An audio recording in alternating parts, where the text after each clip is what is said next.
The state of mind that we are in determines the quality of output that we produce, right? So let's say if I'm depressed the entire day and I'm sitting like this, and there is an opportunity passing through it's right in front of me, probably I may not even notice it.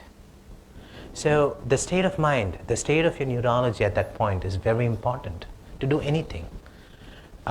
If someone is depressed, they may not see opportunities going by.